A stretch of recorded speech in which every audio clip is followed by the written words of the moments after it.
सब देखने और सुनने वालों की खिदमत में मोहब्बत भरा सलाम। जर्मनी से भी हमारे पास एक ख़तरनाक रिपोर्ट आई है और मैं ये बता दूं कि अगर आप किसी भी यूरोप के मुल्क में या कनाडा, अमेरिका, ऑस्ट्रेलिया ऐसे ममालिक में भी जाते हैं और वहाँ जाके अगर आप सियासी पनाह करवा देते हैं तो फिर होता ये है कि वहाँ के रिकॉर्ड में मुकम्मल आपकी जो डिटेल होती है वो आ जाती है। कई लोग होते हैं वो सियासी पनाह दरमियान में छोड़ के कहीं चले जाते हैं।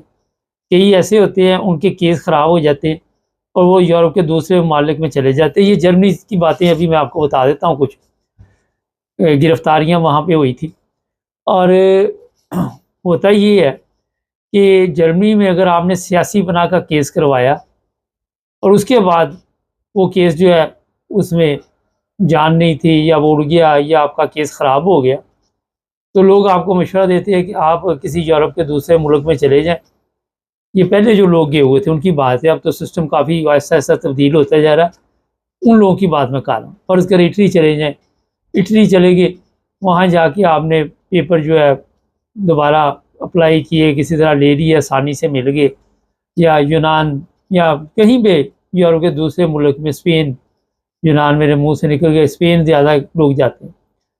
तो फिर आपका दिल चाहता है जनाब जर्मनी की यादें जो है वो परेशान करती, किसी का कोई रिश्तेदार है, किसी का कोई मिलने वाला यहाँ पे, और वो फिर जनाब वो समझते हैं कि ये पेपर हमें मिल गए हैं, वहाँ का कार्ड वगैरह मिल गया और अब हम दंदनाते फिरें जहाँ मर्ज़ी। ये लफ़्ज़ इसलिए मैं कह रहा हूँ कि मकसद ये होता है समझाने का कि यार अजय भी बच, एहतियात करनी चाहिए। अच्छा, वो जर्मनी आते, जर्मनी आए, एयरपोर्ट पे उतरे, एयरपोर्ट पे उतर के उन्होंने जनाब वहाँ पे चेक हो जाते हैं। पहले नहीं था ये, मगर गैर मुल्की को देख के यहाँ पासपोर्ट चेक कर लेते, चाहे आप यूरोप से आ रहे हो। मेरे साथ अपने इटली से मैं आया था उस दिन, तो मैंने ये ज़िक्र भी किया था कि मुझे इटली रोम में उन्होंने कहा जी पासपोर्ट आपका देखना पड़ेगा, और एक और का भी देखा था और 2 ही हम गैर मुल्की थे। इतना अ, इतनी हम छोड़ दें, मतलब ये कि वो देख रहे थे काले बाल है, लेकिन दूसरे किसी को चेक नहीं कर रहे थे। दूसरे सब किसी से पासपोर्ट नहीं पूछा। और ये जब यहाँ लोग पहुँचते हैं तो यहाँ भी चेक कर लेते हैं। मैंने उससे पूछा था क्या वजह, वो कहती जी फ्रांस और जर्मनी ने हमें ये हिदायत की हुई, एयरलाइन वाली चेक कर रही थी।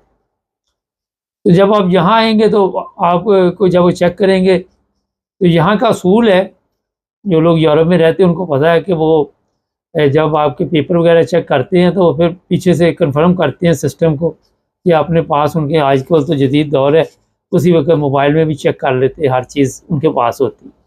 तो उसमें शो होता है कि आप पहले यहाँ आए थे और पुलिस आपको ढूंढ रही है। ये है असल में जो पॉइंट है।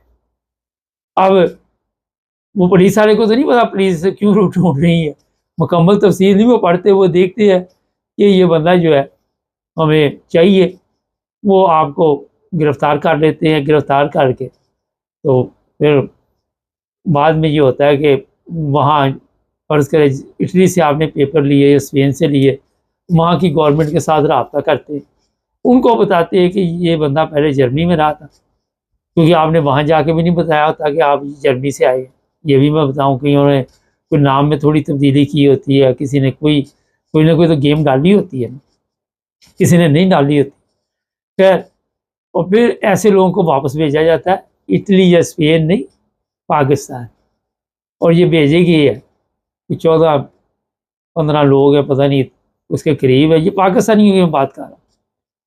वो सारी जो मेहनत होती है आपकी, पहले आप यहाँ पे इतनी मेहनत के साथ आए, फिर यहाँ आके अपना टाइम ज़ाया किया, सारा कुछ, और फिर आप ज़ीरो पे आ गए। और ये मैं बता देता हूँ कि जिन लोगों को ये पेपर मिले, एक तो पहले इंतज़ार करें जब तक आपको वहाँ की नेशनलिटी ना मिले। दूसरा ये है कि अपने वकला के ज़रिए कोई वकील लेके उससे ये सारा कुछ क्लियर करें। जर्मन गवर्नमेंट के साथ मामलात है, जो लोग वहाँ पे हैं, फ़र्ज़ करें इटली में हैं, तो वो वहाँ जर्मन एम्बेसी के ज़रिए भी इसको क्लियर कर सकते हैं, या वकील के ज़रिए बाहर करना बेहतर है। और उसमें अब वकील को पता है कि इसको किस तरह सिस्टम में लाना है बंदे को। और इसमें नुकसानात फिर बेशुमार हैं। फ़र्ज़ करें आप इटली स्पेन वगैरह से आए हैं, यहाँ पे काम हुआ है, वहाँ पे वो गया, अगर कोई अपना कारोबार बिज़नेस कर रहा है फ़र्ज़ करें, उसका भी बेड़ा गर्क हो गया, किसी ने छोटी मोटी प्रॉपर्टी ले ली, उसका भी बेड़ा गर्क हो गया। वो जब पाकिस्तान पहुँच जाएगा, पीछे से वो सारा कुछ जो है वो ज़ीरो पे हो जाएगा आपको कुछ भी नहीं मिलना, कहाँ से आप दोबारा आएँगे? तो होता ये है कि जब 2-4 बंदे पकड़े जाएँ, अब मुसीबत ये है कि सारे चैनल भी नहीं ना देखते, सारे एक-दूसरे को बता दिया करें, उससे ये है कि दूसरा बंदा भाग जाता है, एक पे तो ये मुसीबत आ गई है। तो आपके यहाँ पे जर्मनी में फिंगरप्रिंट भी है, वहाँ से भी पकड़े जाते हैं। आजकल लोगों के ज़हन में पता नहीं वो लंबा-चौड़ा खाता है, वो पेपर पे फिंगरप्रिंट वो वाला चक्कर ख़त्म हो गया। एक ही अंगूठा रखो, सारा कुछ बाहर, क्या-क्या आपने किया, कौन-कौन सा काम डाला है और कौन सी गेम में आप पड़े हुए हैं, वो सारा उसी वक़्त आपका खाता नज़र आ जाता है। तो जनाब फिर ऐसे लोगों को जज के सामने पेश किया जाता है और वहाँ पे सरकारी वकील जो होता है वो ज़ाहिर है ये कहता है कि ये हमारे यहाँ पे आए थे और हम इनको ढूँढ रहे हैं, हम इन्हें वापस भेजेंगे। और इसमें एक चीज़ ज़हन में रखें, यहाँ अगर आपका इटली का कार्ड लेके वो वहाँ की गवर्नमेंट को भेज देते हैं तो आप ख़त्म हो जाते हैं। इंग्लैंड में भी ऐसे हुए केस, जिन लोगों ने यहाँ पे जर्मनी से आके, यूरोप से आके अपने किसी को स्पॉन्सर किया था, माँ को, बहन को, उनका भी यहाँ पे स्यापा पड़ा हुआ है। खुद वो जर्मनी पे रहते रहे, इनको यहाँ छोड़ के यहाँ बेनिफिट उठाते रहे। उन्होंने कहा जी आप, इस पर मैंने प्रोग्राम 2-3 किए थे और इस पर उन्होंने कहा जनाब ये क्या मामला है। तो मैंने कई प्रोग्राम में बताया कि बेल्जियम से मेरे जानने वाले थे मियाँ बीवी, वो आने लगे थे, उनके पास यहाँ का रेजिडेंट परमिट था। वहाँ पुलिस ने रोका ट्रेन पे बैठने से पहले, उन्होंने पूछा किधर जा रहे जी, यहाँ कौन था, किसने स्पॉन्सर किया, बेटी ने किया, बेटी किधर है, जर्मनी है, अच्छा। तो वो वहीं पे स्टैंप लगा के कैंसिल, ख़त्म, फिनिश। ये जो इमिग्रेशन वाले होते हैं इनके पास बड़ी अथॉरिटी होती है और आपको एयरपोर्ट पे मेरा ख्याल है अदालत में वो कहते बाद में चले जाना, देखी जाएगी, फिलहाल तो यहाँ से आप जाओ। अदालत में फिर इस फैमिली ने केस भी किया था, कुछ भी नहीं मिलना था अदालत से। जब उसने लिख दिया कि ये केस में कि जनाब ये सूरत हाल है, और इन्होंने जिस तरह मैंने जर्मनी की बात की, इसी तरह अगर ये नहीं कि जर्मनी में ही दूसरे ममालिक में भी या किसी भी जगह गए हुए तो वकला के ज़रिए पहले अपनी फ़ाइल को बिल्कुल क्लियर कराएं, लेकिन कोशिश करें कि नेशनलिटी ले के फिर आप आएँ। उससे ये है कि कोई इतना बड़ा इशू नहीं बनेगा, लेकिन क्लियर फिर भी करवा लें, बेहतर इसी में होता है। वरना जिस तरह मैंने कहा काफ़ी मुश्किलात आपके लिए बन सकती। नाज़रीन मकसद ये होता है कि आपको इन्फॉर्मेशन देते रहे और लोग जो है वो सुनते हैं, लिखते भी है कि आपके प्रोग्राम बड़े ज़बरदस्त होते हैं, शुक्रिया उनका भी।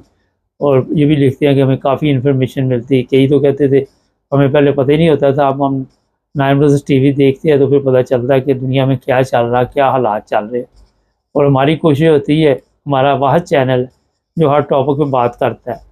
पिछले दिनों जर्मनी में मुलाकात हुई कुछ लोगों से, वो कहते हैं यार ये दूसरे चैनल देखते हैं, वो परेशानी शुरू कर देते हैं हमारे को, सब्सक्राइब करो, ये करो, वो करो। कहते हैं आप टू दी पॉइंट गल कर दे और जो भी मकसद होता है बताने का अगले बंदे के पल्ले पड़ जाता है और समझ आ जाता है, तो बात मकसद होती है। तो कभी कभी कमेंट्स में लिख दिया करो यार कहाँ से चैनल देख रहे हो, अगर माइंड ना करो, कोई मुश्किल हो रही है तो कोई बात नहीं, अपने लिए परेशानी नहीं खड़ी करनी। जुड़े रहें हमारे साथ, सब्सक्राइब कर लें। मिलते हैं अगले